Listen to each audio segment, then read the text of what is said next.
নমস্কার বন্ধুরা, আমি তনুজা, হোমকুক তনুজার পক্ষ থেকে সবাইকে স্বাগত। আমার আজকের রেসিপি থোড় দিয়ে কালো কলাইয়ের ডাল। আমি কলাইয়ের ডাল করার জন্য ভাজা কলাই ধুয়ে রেখে দিয়েছি। আর নিয়েছি হিং, মৌরি, আদা কুচি, আর ফোড়নের জন্য নিয়েছি দুটো তেজপাতা আর মৌরি, আর চাকা চাকা করে থোড় কেটে নিয়েছি।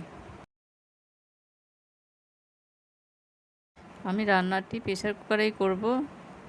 প্রেসার কুকারটি গ্যাসের উপরে বসিয়ে দিলাম। এবার প্রেসার কুকারে 2 চামচ সর্ষের তেল দিয়ে দিলাম।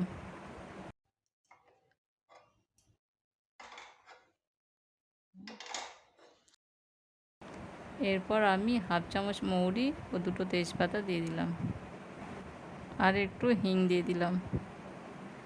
একটু নাড়াচাড়া করে আমি আদা মৌরিটা পেস্ট করে রেখেছিলাম, ওটি দিয়ে দিলাম।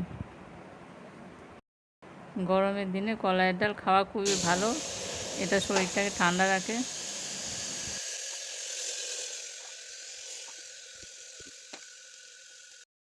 এবার কেটে রাখা থোড়গুলি দিয়ে দিলাম।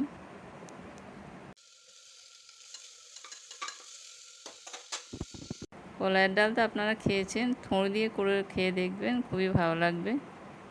আশা করি রান্নাটি ভালো লাগবে। এবার এখন একটু নেড়ে চেড়ে নেব। এই রান্নাটি খুবই তাড়াতাড়ি হয়ে যায়।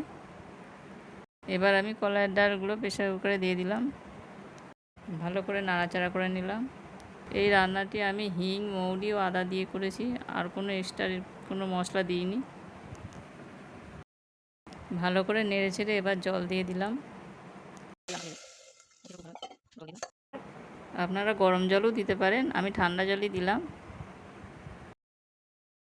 এবার আমি হাফ চামচ হলুদ দিয়ে দিলাম। এবার আন্দাজ মতো লবণ দিয়ে দিলাম, আর টেস্টের জন্য সামান্য চিনি দিয়ে দিলাম। এবার প্রেসার কুকারে ঢাকনাটি দিয়ে দিলাম। আমি 6টা সিটি দেব।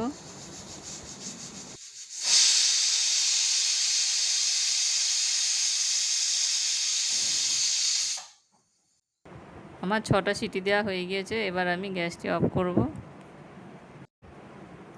আমার রান্নাটি হয়ে গেছে। এবার আমি ঢাকনাটি খুলে নেব।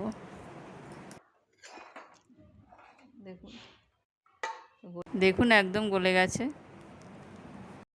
এবার একটি বলে ঢেলে নেব।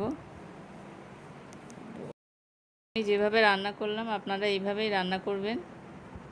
আমার রান্নাটি যদি ভালো লাগে আপনারা লাইক, কমেন্ট ও সাবস্ক্রাইব করবেন, আর পাশে থাকা বেল আইকনটা প্রেস করে দেবেন।